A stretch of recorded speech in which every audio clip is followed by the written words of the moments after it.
Alright, welcome back. It's the second part of the tree planting video, and in this video we're going to go and meet the guys planting the trees and find out a bit more about that process.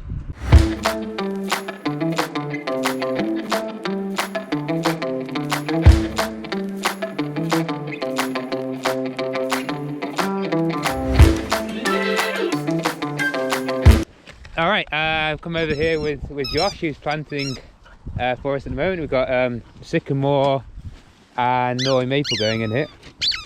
So as you can see, it's yeah, pretty quick work. The hole goes in, tree goes in, and yeah, the cane goes in. And yeah, so Josh, how many can you kind of do, let's say, in a day or an hour? Or in an hour I'd probably try for, well, a bag up of 150, which is what I've got now. Yeah, will take me between 45 minutes to an hour. Okay. So I usually aim for about 1,000 a day. Is like, that's comfortable. But yeah, that sounds like a lot when you say 1,000. Sounds like a lot, but you just, you know, yeah, the rhythm, one tree at a time. You know, normally you've got some music playing or podcast. Yeah. So yeah. It kind of, you get into the rhythm of it. It's just meditative, you know? Yeah. But what about the actual kind of, obviously you've got like to put all the stuff in the bags, and like the faff involved in that, so that kind of takes up the other 15 minutes of the hour, I guess, does it? Well, yeah, I mean, people do it different ways. He has a very different system to me. He has, so you see these tubes? Yeah. You've got many rolled into one. Yeah. So he thinks that if he unravels them all before he bags up, and he can just fire away, whereas I unravel where I'm going. Okay, yeah. I mean, it does shave time off doing it his way, but then he spends that time at the cache unraveling everything. So overall, it's quite similar, I guess. It's just quite similar, yeah. What you prefer. Just everyone has their, you know, way of doing things. Yeah. And this, what about this site? Would you say this is fairly quick going? I mean, I guess other sites are kind of rougher, I guess. We would call this the cream because the mounds are lovely. The ground is unimpeded by, you know, brash or brambles. Yeah. So it's just like going for a stroll in the countryside. Whereas if we're on Mull, we've got boulders, we've got rocks. You're on a mountainside half the time. Yeah. When the blizzard comes in, it's like an hour to get to the truck if you get too cold. Yeah, I mean, I guess you get pretty cold hands doing this, would you say, or? If you keep moving, you're fine. Yeah. But yeah, if you stop with a cigarette, you want to have a quick cigarette. Yeah, it's don't want to hang around. And how long have you been planting for? This is my first season. Oh wow. Yeah. Okay. So I went up to Mull tail end of October, November time. So yeah, I'm pretty new to this, but. And what kind of attracted you to like have a go at it? Well, funnily enough, I used to be a camera operator. So okay. I used to like. Yeah, you're thinking how terrible I'm holding mine. And yeah. So I used to film on location a lot around the country. Okay. And I used to love those jobs because, you know, it's always a bit of an adventure. Yeah. And then I got out of that, and Caitlin, who owns the planting business, was an old school friend of mine. So she was selling planting to me for the longest time. Yeah. And eventually I was like, okay, come on, I'll just get to go. Yeah. And it's well, you're still here 6 months later, so you must be. 6 months later, it's not too bad, eh? Yeah. Yeah, I mean, and like in terms of like how much you earn camera operator to planting trees, is it kind of similar, or? Do you know what? I probably earn more doing this. Oh wow, okay. Depending on the job. Yeah. But so what do? You get paid per tree or per hour, or? Per tree. Okay, so when the site's really rough, you're earning less money. You're earning less money, but I mean, you just kind of get on with it. You never really. I have a target that I set for myself every day, and even if it's really bad, I'm going to reach that target. Okay. Some, you know, it's just the difference between like £250 day and a £300 day. So you're just working longer basically in the day if you need to. Working longer, it's just a bit more arduous. Yeah. Then again, when it's sunny, the temptation is to sit and enjoy the sun every now and then. Yeah. So. Yeah, when it's bad weather, you just get crack on with it. Yeah, that's kind of the deal. Yeah. Here we go. See, the snow's coming in now, so yeah, not so almost time to get the waterproofs Yeah. I mean, yeah. I mean, what do you enjoy? You enjoy like the fact it's quite kind of meditative and the process of it.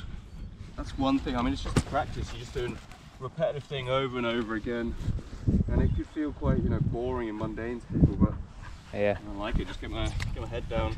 Yeah, you got your music in or podcasting, and you can just... and then, you know, just a lot of time for reflection, but also it's like you're doing cardio all day, so it keeps you fit. Like, I've never been so fit in my life. Okay, yeah. Cigarettes, of course. Yeah. And I mean, it's some really cool locations. You know, we're doing a job in the Cairngorms in about a month, and we get to stay in a bothy and like got yurts and stuff. Yeah, yeah. So it's just an adventure, really. So well, you've been on Mull, the Cairngorms, all over Scotland. I've just done Mull so far. Okay. We've got a job going in the Cairngorms. We've got a few sites on Mull. There's a few more sites around Oban and Ardfern. But yeah, it's just yeah. It's quite varied, really. And then, so because obviously planting trees is mainly like autumn, winter, spring job. Sure. Have you thought about what you're going to do in the summer? Well, yeah. I mean, Matt and Caitlin are already dangling sort of like maybe some foreman work in front of me, so I might be doing the beat up this summer, which is when we go into a site we've already planted, and you know, we whack down the bracken, we kind of do a count up of how many trees have taken, we'll replace the ones that haven't. Yeah. So there is work to be done during the summer months. Yeah. It's festival season, isn't it? So. Okay, yeah, it's just a good time to go and enjoy yourself a bit as well. In the nice weather. Yeah. Cool. All right, well, great. Yeah, thanks very much for no worries, the life of a tree planter. The life of a tree planter. You should talk to Pete, because he's like a 7-year veteran or something. Yeah, he's out in Canada. He does some stories. Yeah, I'll go and chat to him. All right, cheers. No worries, man. So I'm down here with Pete now. We're planting some birch in this area. It's just pure silver birch down here. Yeah, how are things going? How are things going, Pete? How are you finding the site? Yeah, the site's fine. Yeah, it's nice and clear. You know, it's just a field, which is always good to do. Yeah, and that's... Mounds are pretty nice, a little bit sticky. Okay, that's the frost and the snow, really. Yeah. Just makes it a little bit trickier to. Everything just wants to come out because it all wants to stick together. So you put the tree in, it just sticks to your glove, kind of thing. But, yeah. I mean, you've got quite variable soil over the site, so. Oh yeah. It's a bit of mix. Yeah, no, it's doing grand, like, aye. And how long you've been doing this? A few years, I hear. I mean, this is like my 6th season. Okay, so you must enjoy doing it then. Yeah. It's a love-hate relationship with tree planting. But for the most part, yeah. I mean, I always just wanted to work outside. I kind of got into like conservation work, and I wanted to be a ranger for a long time. But then I went traveling in Canada and discovered the tree planting. It's like a much bigger industry out there.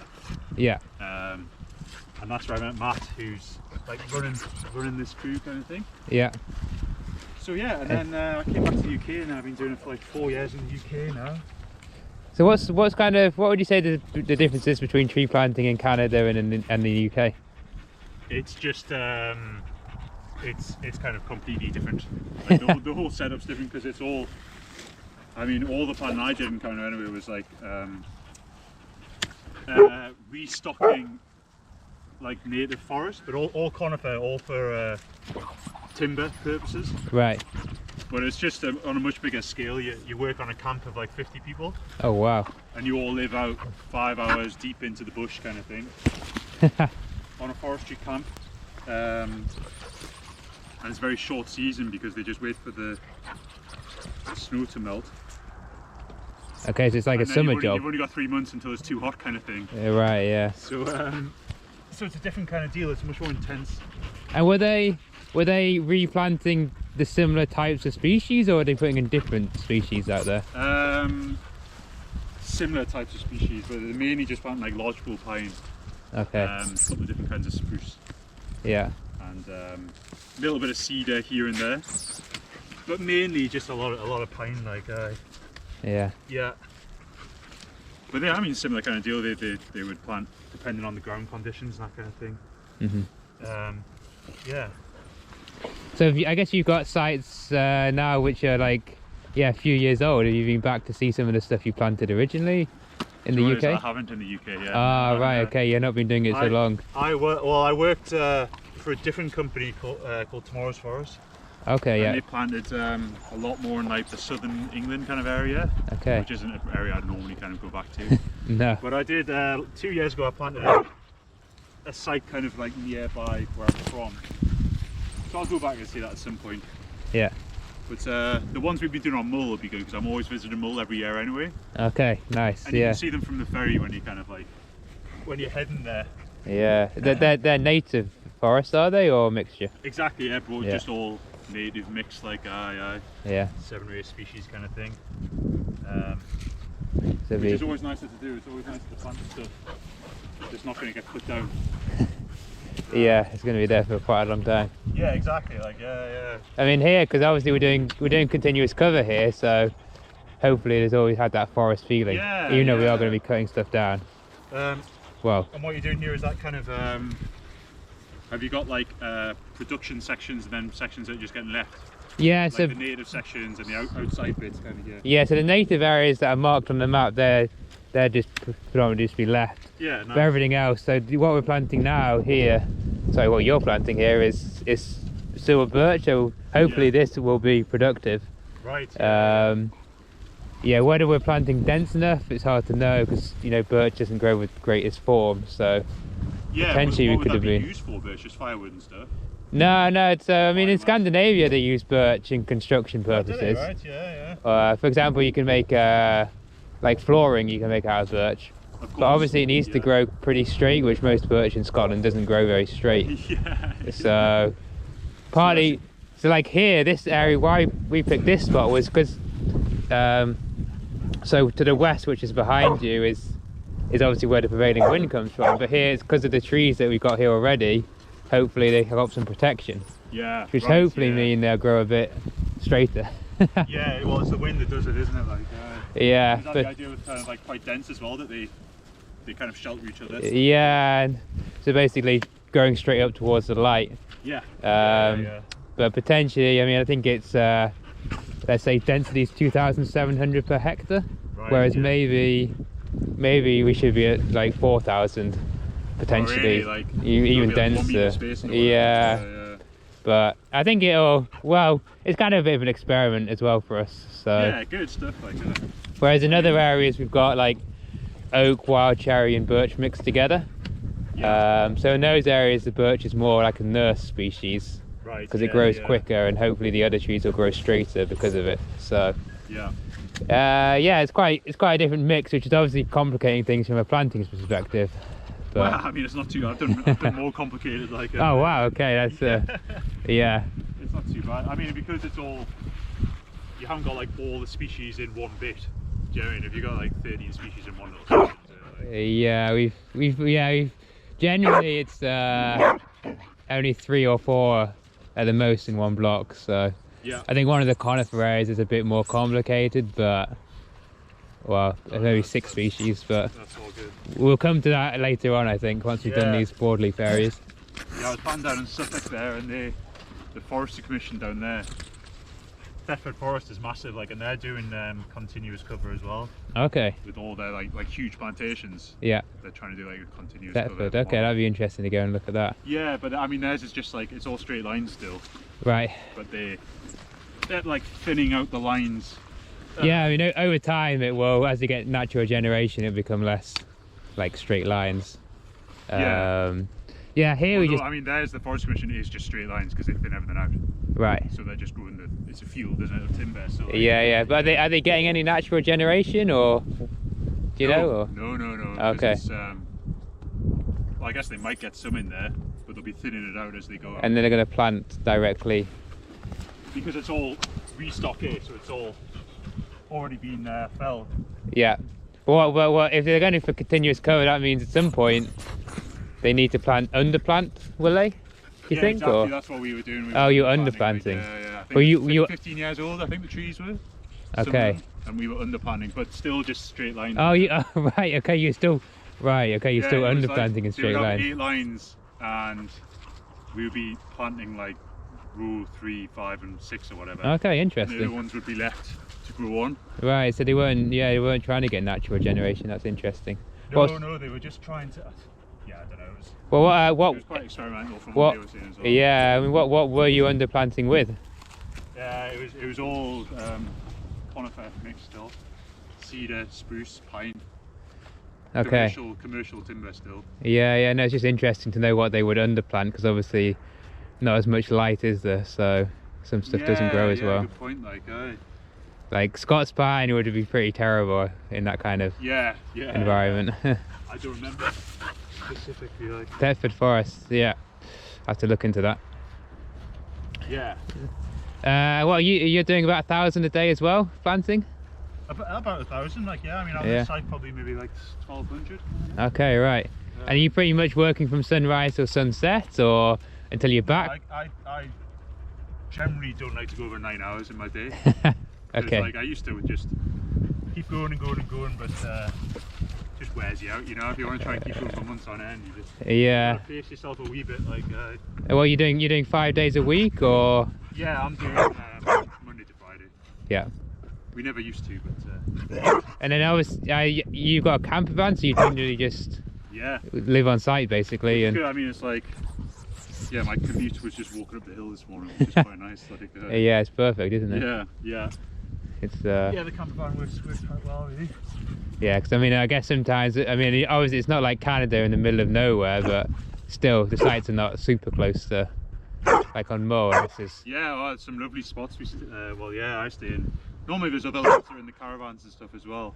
Yeah. Bob, spoiling your interview. It's good having a bit of something a bit different.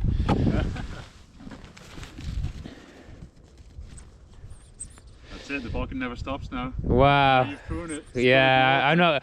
I think we've almost finished, so I guess maybe follow me around. Yeah. Cool. Well, yeah. Thanks very much, Pete. Oh, no bother. Anytime. And yeah, I'm sure I'll see you again at some point. Right. So that's hopefully gives a glimpse into the actual process of tree planting. And yeah, don't forget to subscribe to the channel if you're enjoying following along, and I'll catch you in the next video.